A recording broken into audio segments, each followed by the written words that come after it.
महाराष्ट्र से गुजरात, बेरहम बरसात। और ब्रेक के बाद एक बार फिर से स्वागत है आपका। आगे बढ़ेंगे बड़ी खबर के साथ। बड़ी खबर महाराष्ट्र के रायगढ़ से है, जहां एक गांव पर भीषण लैंडस्लाइड हुआ है।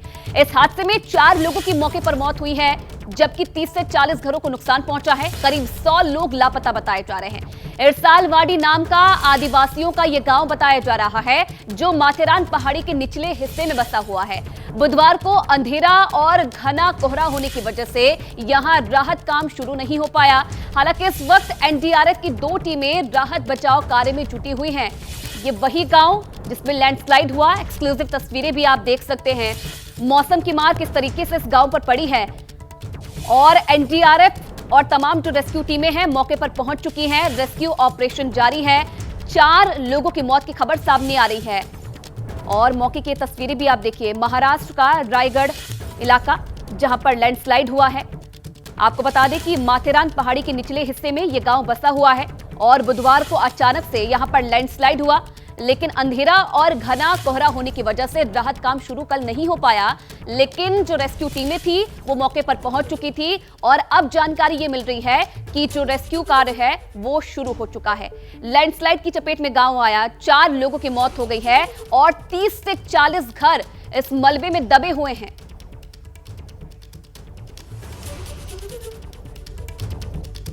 अब महाराष्ट्र, गुजरात, अलग अलग शहरों में बारिश के क्या हालात हैं, ये बताने के लिए जुड़ गए हैं हमारे सहयोगी मृत्युंजय सिंह, संवाददाता रायगढ़ से सीधा लाइव हमारे साथ जुड़े हैं। इसी के साथ साथ लता शर्मा मुंबई से सीधा लाइव हमारे साथ जुड़ी हैं। दीपक रावत भी हमारे साथ जुड़े हैं जूनागढ़ से। सबसे पहले रुख करते हैं मृत्युंजय का। मृत्युंजय, जहां पर आप मौजूद हैं, क्या हालात हैं वहां पर बारिश के बाद? आयुषी, इस वक्त हम रायगढ़ में मौजूद है। रायगढ़ के इरसालवाड़ी में, जो कि मुंबई से लगभग 100 किलोमीटर की दूरी पर स्थित एक गांव है। और आपको बता दें कि बीती रात 11:30 से 12 बजे के बीच एक बहुत बड़ा लैंडस्लाइड हुआ है। और लैंडस्लाइड में जो इस गांव में 46 घर थे, उस 46 घर में से 39 घर जो है वो मलबे के अंदर दब गए हैं। यानी कि जो यहाँ की जो लोक संख्या यानी जनसंख्या है वो लगभग 260 के आसपास बताई जाती है।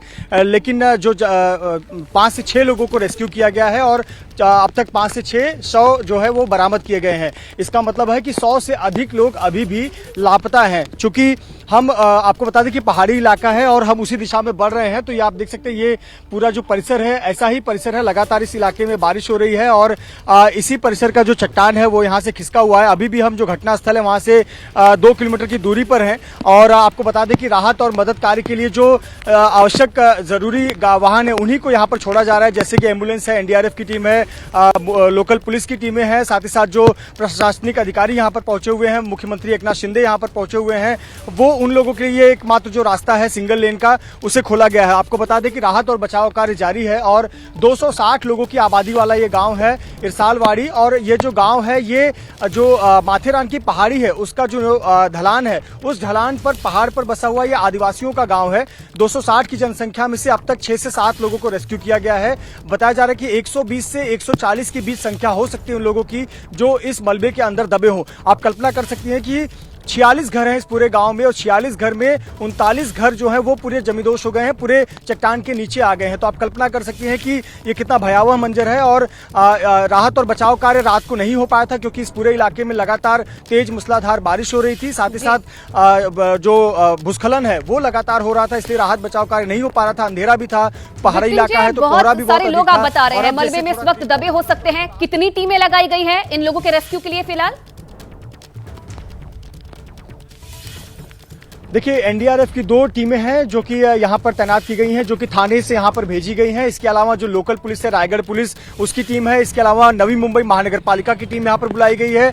इसके अलावा बहुत सारे एनजीओज जो इस प्रकार के काम में राहत बचाव कार्य में तज्ञ होते हैं, उन एनजीओज की भी मदद ली जा रही है। बहुत सारे जो ग्रुप हैं, बहुत सारे आसपास के इलाकों के युवकों के ग्रुप हैं, वो भी मदद के लिए पहुंचे हुए हैं। वजह यही है कि अगर किसी व्यक्ति को आप उस पहाड़ी इलाके से रेस्क्यू करते हैं तो आपको उसे मुख्य सड़क पर हाईवे तक लाने में आधे घंटे जाते हैं, यानी आपको 4.5 किलोमीटर लाना पड़ता है, ये पूरा सफर तय करना पड़ता है। तो इसके लिए स्थानीय लोगों की आवश्यकता पड़ती है, क्योंकि पहाड़ी इलाकों में वो चढ़ने के लिए सक्षम होते हैं, उन्हें अंदाजा होता है कि किस रास्ते से जाना है, कहाँ भूस्खलन हो सकता है। तो स्थानीय लोग भी जुड़े हुए हैं। तो एनडीआरएफ की जो 2 मुख्य टीमें आई हुई हैं थाने से, उनका रोल बहुत अहम हो जाता है, क्योंकि उन्हें पता है कि इस प्रकार के चट्टान फिसलने की घटना के बाद उनका काम क्या है, किस प्रकार से रेस्क्यू करना है। और देखिए, चूंकि ये मलबा है, मिट्टी से भरा हुआ मलबा है, चट्टान खिसका हुआ है, तो सबसे जरूरी होता है कि तत्काल रूप से जो लोग फंसे हुए हैं उनको तुरंत निकाला जाए, उनको जो मेडिकल उपचार है वो उपलब्ध कराया जाए। तो इसी में एनडीआरएफ की टीमें और जो नवी मुंबई महानगर पालिका की टीम है, स्थानीय पुलिस है, वो लगी हुई है। हालांकि पूरे बहुत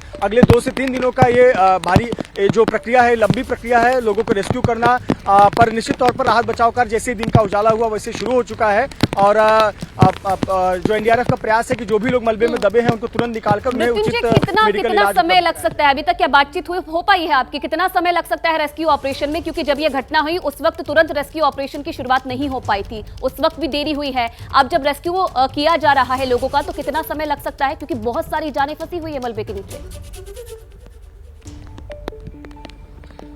देखिए, निश्चित तौर पर आयुषी, बहुत बड़ा ये मलबा है, पूरा पहाड़ का एक चट्टान खिसक गया है। और कल्पना करिए, 1-2 घर नहीं है, ऐसे 39 घर हैं बताए जा रहे हैं। 39 घर मलबे के नीचे दबे हुए, और ये बड़े बड़े पत्थर नहीं है कि जिसे जेसीबी वगैरह की मदद से हटाया जा सके, बल्कि ये मलबा जो है वो कीचड़ और मिट्टी के से भरा हुआ मलबा है। तो ऐसे पर इसे हटाना बहुत मुश्किल है। और दूसरी बात ये कि बहुत दुर्गम इलाका है। थोड़ा कैमरामैन धर्मेंद्र इन तस्वीरों को दिखाएं। देखिए, ये इस प्रकार का इलाका है, जो आपको पहाड़ और ये चोटियां नजर आ रही हैं, बहुत पतले रास्ते नजर आ रहे हैं। तो ये रास्ता है, ऐसे पर जेसीबी मशीनें भी ऊपर नहीं जा सकती। और अभी भी हम घटनास्थल से 2 किलोमीटर दूर हैं, और ये पहाड़ी चढ़ना अभी हमने शुरुआत ही किया हुआ है, और अभी सफर तय करने में हमें 20 से 25 मिनट का वक्त लगेगा। और तो आप कल्पना करिए कि अभी ये पहाड़ी चढ़ने की शुरुआत हुई है। धीरे धीरे जो ये रास्ता है ये ऊपर की तरफ बढ़ते जाता है, और आगे जाकर जो एक सिंगल लेन आपको दिख रहा है सड़क का, ये भी आगे नहीं है। तो कल्पना करिए कि जो एनडीआरएफ की टीमें हैं उनको कितनी बड़ी चुनौती का सामना करना पड़ रहा है, क्योंकि उनके पास वो मशीनरी जिसका वो इस्तेमाल करते हैं वो ऊपर नहीं ले जा सकते हैं। तो बहुत बड़ी चुनौती है, और इसमें कहना जल्दबाजी होगा कि कितना समय लगेगा, लेकिन ऐसी घटनाएं पहले हो चुकी हैं, और उसके आधार पर कहा जा सकता है कि 2 से 3 दिन का वक्त निश्चित तौर पर जाएगा कि जो व्यक्ति दबा हो मलबे के अंदर उसको निकालना। अब तक आधिकारिक तौर पर तो 4 लोगों की आधिकारिक मौत की पुष्टि की गई है प्रशासन द्वारा, लेकिन हमारी आंखों के सामने ही कुछ शव निकाले गए हैं जो यहाँ से एम्बुलेंस के माध्यम से इस रास्ते से होकर लेकर गए हैं। तो 7 का आंकड़ा अब तक की जानकारी है, और यह आंकड़ा बढ़ सकता है। और जो स्थानीय जो प्रतिनिधि हैं वो बता रहे हैं कि 120 से 130 लोग हो सकते हैं जो कि मलबे के भीतर दबे हों। बहुत बड़ी राहत की बात एक ये है कि जब रात को कल बहुत बारिश हो रही थी, कुछ बच्चे जो कि वो आदिवासी इलाके के गांव के बच्चे हैं, वो गांव के एक मंदिर में जाकर सोए हुए थे, और वो मंदिर पहाड़ी की निचले चोटी पर है। तो वहां पर मलबा नहीं गिरा था, और वो बच्चे बच गए हैं। ये बहुत बड़ी राहत और सुकून की खबर हमें मिल रही है। लेकिन अभी भी 100 से अधिक जो आंकड़ा है, 120 से ऊपर, ये 120 से अधिक लोग जो है वो पहाड़ों में जो मलबा है उसमें उसके अंदर दबे हुए हैं। तो एनडीआरएफ की टीमों का यही प्रयास है कि मलबे को हटाया जाए। मलबा बहुत इतना आसान नहीं हटा पाना। एक बार बड़े चट्टानों को किसी तरह से गिराया जा सकता है, शिफ्ट किया जा सकता है, लेकिन ये जो कीचड़ का मलबा होता है ये बेहद खतरनाक होता है, क्योंकि इसमें यदि कोई दबता है तो उसके सांस लेने की संभावना बहुत कम हो जाती है और जानलेवा साबित होती है। इसके पहले भी हमने देखा था, महाराष्ट्र के रायगढ़ में ही ऐसी कई घटनाएं हो चुकी हैं पहाड़ गिरने की, और जब मलबा हटाया जाता है तो कई लोगों की जानें जा चुकी होती हैं, क्योंकि समय पर उनको रेस्क्यू नहीं किया जा सकता या उनको मलबे से निकाला नहीं जा सका। तो ये बहुत बड़ी मशक्कत है एनडीआरएफ के लिए, नवी मुंबई की जो पुलिस है उसके लिए, नवी मुंबई महानगर पालिका के लिए, साथ ही साथ जो अतिरिक्त यहाँ पर बिल्कुल मृत्युंजय, और कहीं ना कहीं जिस तरीके का मौसम अभी हम देख पा रहे हैं तस्वीरों में, कहीं ना कहीं ये बड़ा रोड़ा बन सकता है रेस्क्यू ऑपरेशन में। आप बने रहिए हमारे साथ, आगे भी अपडेट आपसे लेते रहेंगे। लता का रुख कर लेते हैं। लता, पहले भी मुंबई में हमने देखे बाढ़ जैसे हालात पैदा हो गए थे बारिश के बाद, अब किस तरीके से सावधानी बरती जा रही है, क्या एहतियात बरते जा रहे हैं? देखिए, कल तो मुंबई में ऑरेंज अलर्ट जारी कर दिया गया था, लेकिन आज मुंबई में येलो अलर्ट जारी कर दिया गया है। हालांकि महाराष्ट्र के 10 राज्यों में ऑरेंज अलर्ट जारी कर दिया गया है और एहतियातन के तौर पे मुंबई समेत थाने, पालघर और रायगढ़ में जो स्कूलें हैं उन्हें आज बंद कर दिया गया है। बच्चों को घर पे बैठने की सलाह दी गई है। साथ ही मैं फिलहाल मुंबई के दादर इस इलाके में हूँ। आपको दिखाना चाहती हूँ कि अभी मुंबई में बारिश नहीं हो रही है, सुबह से हल्की बारिश हो रही है और आज ऑरेंज अलर्ट जारी कर दिया गया था, लेकिन सुबह से इस इलाके में बारिश कम होने के कारण येलो अलर्ट जारी कर दिया गया है। हालांकि राज्य के जो 10 अन्य जिले हैं वहां पे ऑरेंज अलर्ट जारी कर दिया गया है। और कल की अगर बात करें हम, तो फिर कल भारी बारिश होने के कारण ट्रेन की जो सेवाएं हैं काफी बाधित हो गई थी, चाहे वो उपनगरीय ट्रेन हो, सेंट्रल ट्रेन हो, कल्याण से करजत तक हो या फिर सबअर्बन ट्रेन हो, वहां पे काफी ज्यादा भारी बारिश होने के कारण ट्रैक्स पे पानी चला गया था। हालांकि आज जो स्थिति है फिलहाल मुंबई में सामान्य नजर आ रही है और इसी के चलते मुंबई में फिलहाल बारिश नहीं हो रही है, जल जमाव कहीं पर देखा नहीं जा रहा है। लेकिन स्कूलें जो है बंद कर दी गई हैं क्योंकि भारी बारिश के कारण थाने, पालघर, रायगढ़, रत्नागिरी, ये जो सारे इलाके हैं, मुंबई जो इलाका है, वहां पे कल ट्रेन की सेवाएं बाधित हो गई थी, ट्रैफिक जाम था, जगह जगह वाटर लॉगिंग थी। इसी कारण से मुख्यमंत्री ने ऐलान किया कि जो स्कूलें हैं उन्हें बंद कर दिया जाना चाहिए। फर्स्ट से लेकर 12th स्टैंडर्ड तक बच्चे जो हैं आज घर पे ही रहेंगे क्योंकि भारी बारिश की संभावना आज भी हो सकती है, लेकिन एहतियातन के तौर पर फिलहाल ये कदम उठाए गए हैं। जी बिल्कुल, तस्वीरें आपको दिखाएंगे। देखिए किस तरीके से बारिश कहर बरपा रही है। इरसालवाड़ी गांव पहुंचे हैं सीएम एकनाथ शिंदे, हालात का जायजा लेने के लिए पहुंचे हैं, किस तरीके से वहां पर लैंडस्लाइड हुआ और उसके बाद कई लोगों के फंसे होने की जानकारी अभी मिल रही है। एनडीआरएफ की टीमें हैं, रेस्क्यू में जुटी हुई हैं, कई लोगों के दबे होने की जानकारी मिल रही है। हालांकि एक तरफ ये भी खबर सामने आ रही है कि 22 लोगों का अब तक रेस्क्यू कर लिया गया है और खुद मुख्यमंत्री एकनाथ शिंदे मौके पर पहुंच चुके हैं। जिस गांव में लैंडस्लाइड हुआ वहां पर सीएम पहुंच चुके हैं। ये तस्वीरें भी आप देख रहे हैं किस तरीके से सीएम एकनाथ शिंदे पहुंचे हैं, खुद वहां पर पल पल की जानकारी ले रहे हैं। रेस्क्यू ऑपरेशन इस वक्त वहां पर चल रहा है। कई जिंदगियां मलबे के नीचे दबी हुई हैं और लोगों को बचाने की कोशिश की जा रही है। ये बड़ा लैंडस्लाइड से हादसा हुआ, उसके बाद एनडीआरएफ की टीमें, तमाम जो रेस्क्यू टीमें हैं मौके पर पहुंच चुकी हैं। 4 लोगों की मौत की खबर अभी तक सामने आ रही है। हालांकि कई लोगों के दबे होने की अभी भी जानकारी है, जिनके रेस्क्यू के लिए जो टीमें हैं लगातार लगी हुई हैं और कैसे भी करके उन जिंदगियों को बचाना है, ये कोशिश रेस्क्यू टीमों की तरफ से की जा रही है। और चलिए, बारिश के बाद जूनागढ़ में क्या हाल है, गुजरात में क्या स्थिति है, दीपक रावत सीधा लाइव हमारे साथ जुड़े हुए हैं। दीपक, बारिश के बाद क्या स्थिति है जूनागढ़ में? जी देखिए, गुजरात के कुछ जिलों की अगर बात करें तो वहाँ पर आज भी रेड अलर्ट है, कल से भी रेड अलर्ट वहाँ पर जारी किया गया है। इस वक्त जूनागढ़ में हम लोग मौजूद हैं।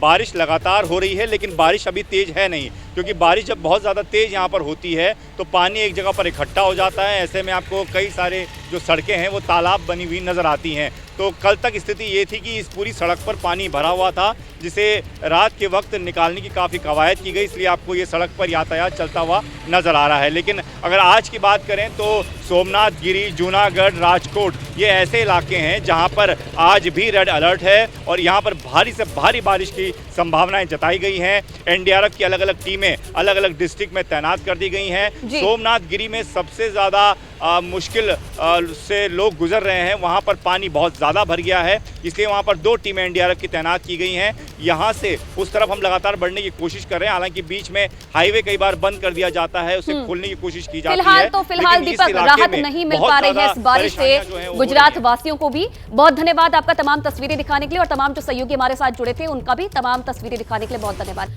और चलिए आगे बढ़ेंगे। एक बड़ी खबर आपको बता दें, उत्तराखंड के उत्तरकाशी में भयानक लैंडस्लाइड हो गया है। उत्तरकाशी में गंगोत्री हाईवे पर लैंडस्लाइड हुआ है। चट्टानें गिरने के बाद हाईवे में ट्रैफिक जाम देखने को मिला है। ये बड़ी जानकारी। उत्तराखंड के उत्तरकाशी में भयानक लैंडस्लाइड हुआ है और मौके की तस्वीरें भी आप देखिए, एक्सक्लूसिव तस्वीरें सबसे पहले एबीपी न्यूज पर आप देख रहे हैं। लगातार हो रही बारिश और किस तरीके से कहर बरपा रही है उसकी तस्वीरें। उत्तरकाशी गंगोत्री हाईवे ये बताया जा रहा है, जहां पर लैंडस्लाइड हो गया है। भारी मात्रा में जो मलबा था वो सड़क पर गिर गया, जिससे आवाजाही भी बंद हो गई है। चट्टानी गिरने के बाद हाईवे पे ट्रैफिक जाम लग गया है। 4 धाम यात्रा भी जारी है और लगातार हो रही बारिश कहीं ना कहीं लोगों की मुश्किलें बढ़ा रही है। तस्वीरें उत्तरकाशी से आप देख रहे हैं किस तरीके से लैंडस्लाइड हुआ है मौके पर। एक्सक्लूसिव तस्वीरें, पहाड़ी से बड़ी मात्रा में चट्टानें गिरी और किस तरीके से ये मलबा सड़क पर ढेर हो गया, इकट्ठा हो गया, इसकी तस्वीरें आपके सामने हैं।